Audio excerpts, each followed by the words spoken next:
This is The Final Word, Australia-Pakistan Daily, the Benno Kadir Daily. Jeff Lemon, Adam Collins in Perth, just outside the Casino Stadium. The sun is setting, as the sun may be setting on Pakistan's hopes in this match, or maybe not. I don't know. Adam, tell me all about the entire day's play in the space of 30 seconds. All right, Australia won the toss, elected to bat on the surface. It made a lot of sense to do so. Pakistan said they would as well, which I was pleased by. I was worried they were going to win the toss and bowl. Anyway, Australia, none for 117 at the lunch break. They put on 126 for the first wicket when Khawaja was called behind for the bowling of Afridi.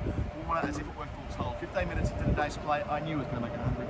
You knew he was going to make 100. All 15,000 people in this ground knew he was going to make 100, and so he did. His 26th at Test level, 20th in Australia. Ended up getting out to a hook shot for 164, I think it was.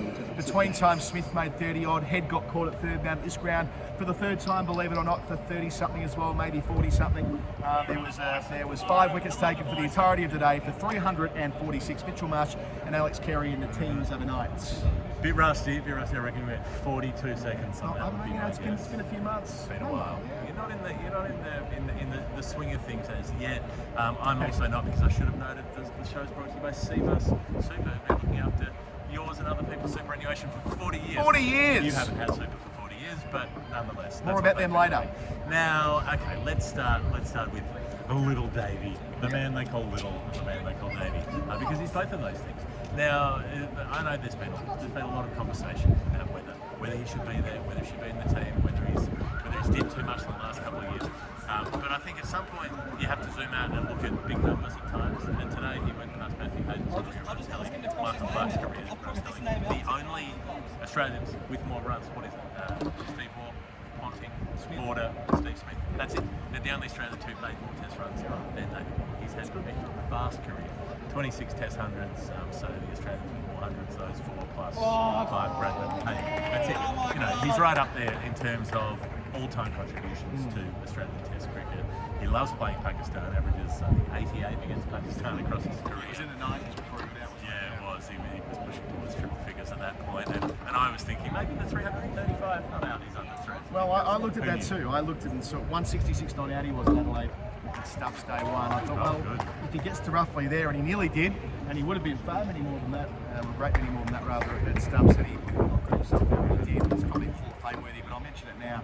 He tried to do a stand-up tall scoop, missed that, then nailed it, a ball or two later for 6, and then couldn't help himself, went a third time, and just when 200 looked inevitable, he was walking off for a decent chance it'll be his last Test ton. But yeah, you're right, all of those numbers are noteworthy now with him.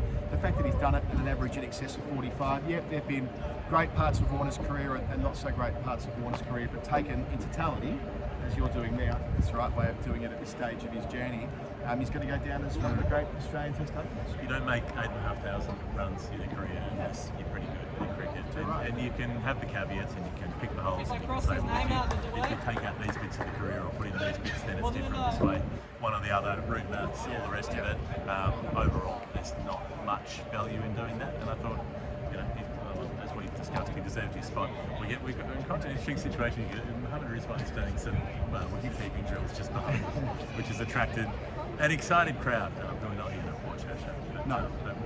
When Brett and I were recording a video before, I think it might have been the same, crowded around and really wanted to be in shot, so I totally doesn't. Now I've said that, maybe they will. Just the other part of the Warner thing was that just how quickly he got out of the blocks. Indeed, they both did. Khawaja struck 12 runs, including 2 edges from the first Shaheen over. They really made a point of going into the 4 or 5 and over and making sure that there wasn't going to be one of those mornings where they were 2 or 3 down cheap, and they were going to make sure that they were out of the blocks quickly and putting pressure straight on the 2 debutantes. They did a halfway decent job of that. The truth told, it was Shaheen they took more runs from in the opening session than the 2 blokes at the first time. Well, it was some pretty good bowling, let's be frank about that. Pakistan first up. Interesting selections as far as the bowling attack went.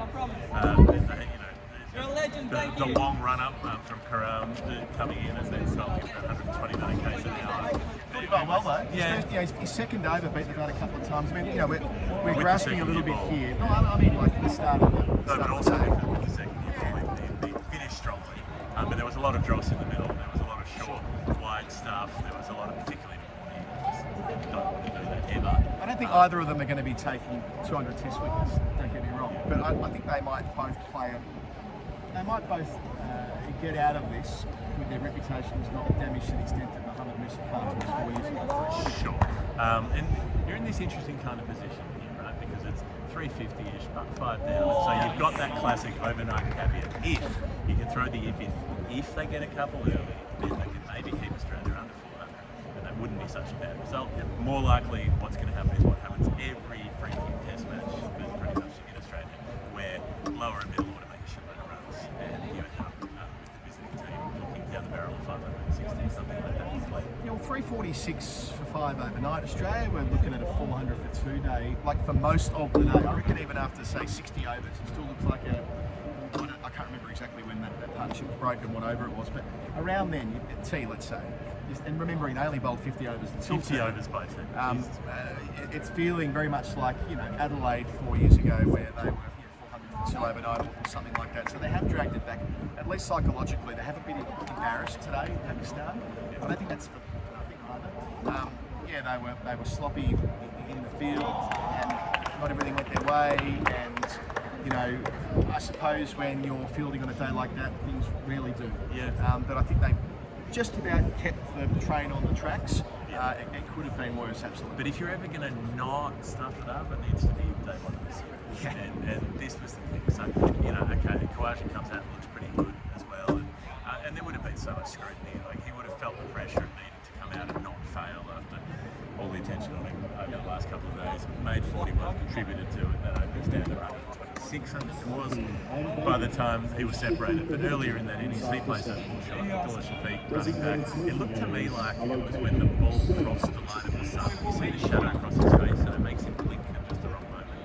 He drops that catch running back from slip. He didn't actually get a hand on it. It hit his sternum, then hit his boot, and he kicked it into the back corner, 30 metres over the road to concede a boundary after a run. It was Frank Lampard for Chelsea in 2005, I think, the Champions League game, where he's back to goal in the box, off the sternum, down onto the left foot, spins around left foot, volley, smashes it into the top corner. Incredible stuff. He just didn't quite have the finish with Abdullah Shafiq. And then you've got the one that Warner chips to mid-on that goes over the top, that parried over the bar. In this part of the analogy. What about the Travis Head one that lands the back of the bat that lands a metre or two from the poor old Salmon, and not always overs? True. The trap, well, it did work eventually. The trap did work for Travis Head. That's noteworthy, I think. I don't think he batted poorly, but I'd take him a week or two to just adjust. I can understand that, given the month that's been for him. Kind of getting back into the test match. He's playing that red ball cricket. Well, he also just did the thing that he's been given the license to do, which is go out and smash what he can. And he did. He went after anything with width. There were a couple of balls that were almost off the pitch that he would generally just leave alone. He was like, no, I'm going to make a point of clobbering these for 4. Gets out caught at deep third as he did.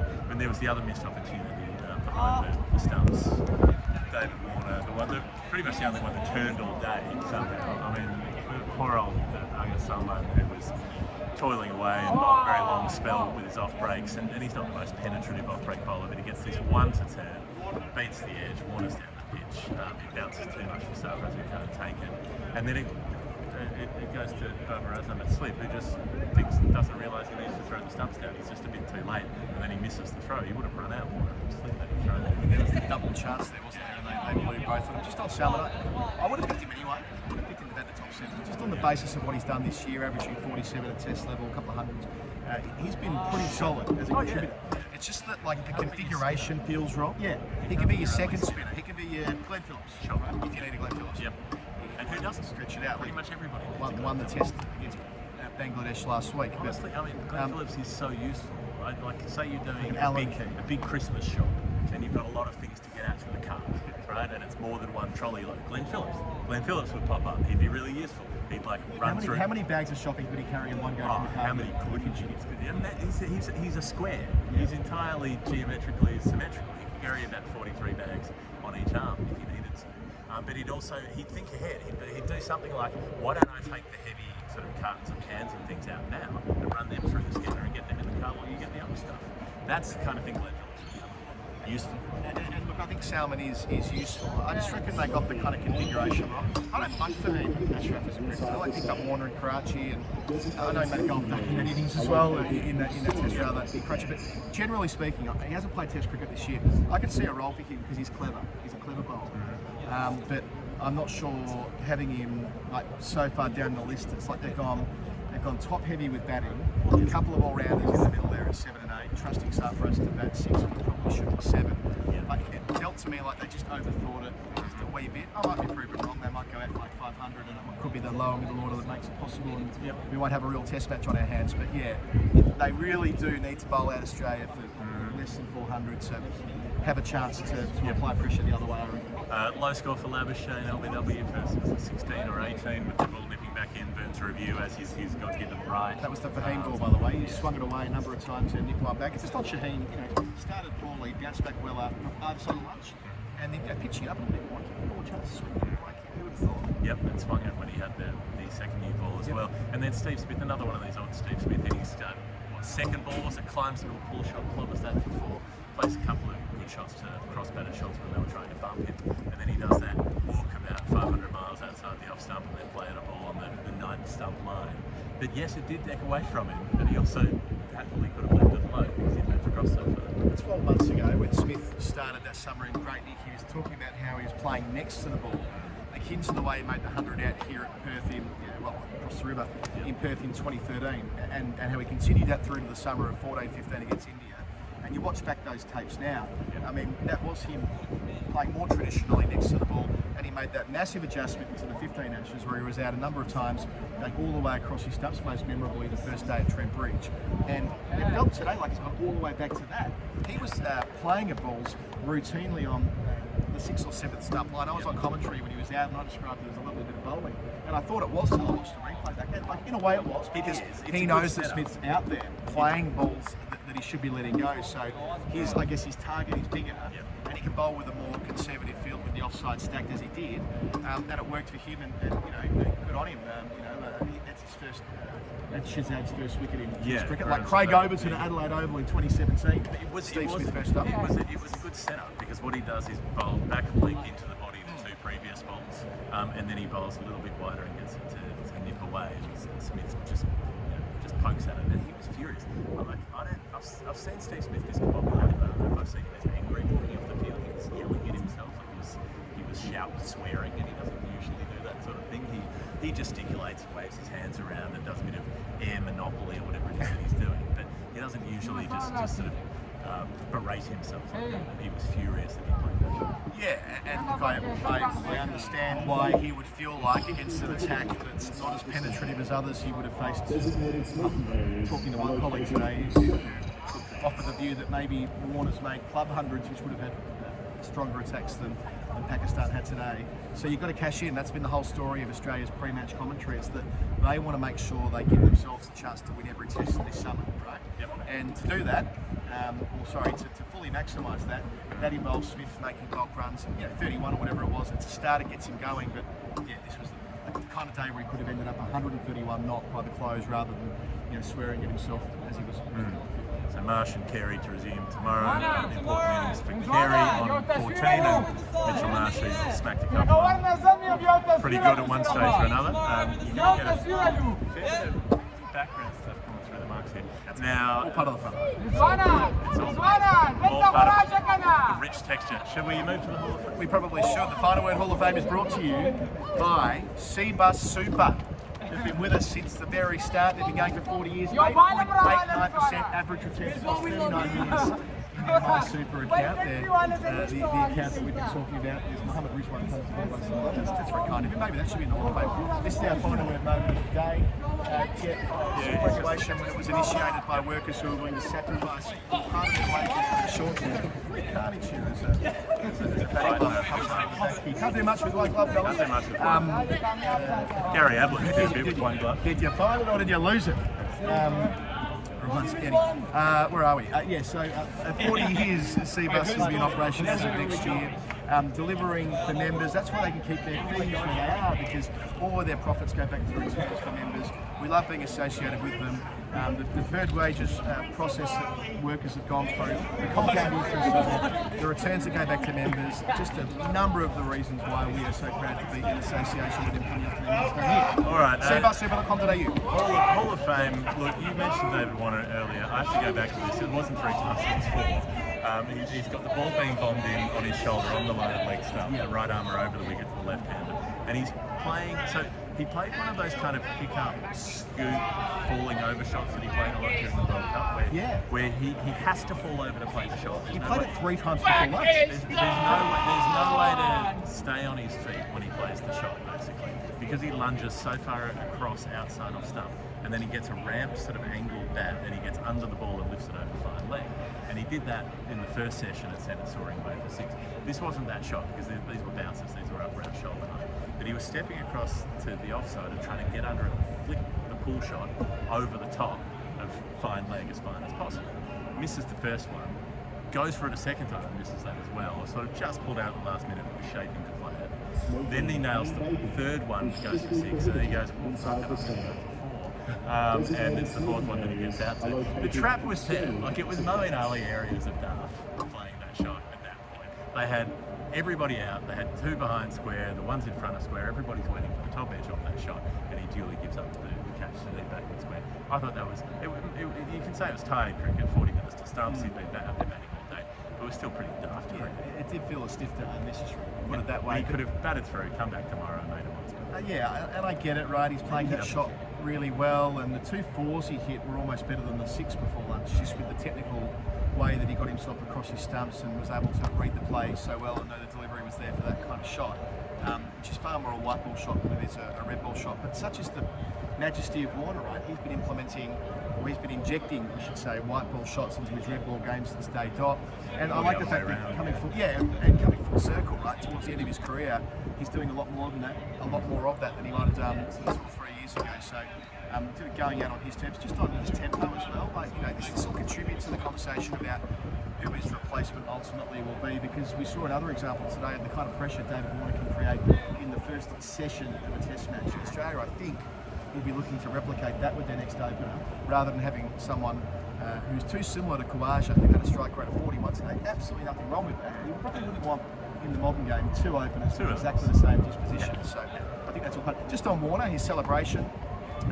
I don't know what he's going to say in the press conference. I'm not even sure whether he'll do the press conference, but he's doing it. But the way he kind of right kissed the, well, you might know, but this might be redundant, but the way he kissed the glove and thrust his right hand in the direction of the commentary box, was it a blowing a kiss? I think it wasn't the direction of the commentary box. I think it was in the direction of the players' area where his family. Yeah, okay, just look at it. It could have been. We'll find out. I'm speculating. I mean, people were definitely keen to interpret it that way, because that's the better I watched story. it back a number of times. He wasn't smiling when he did it.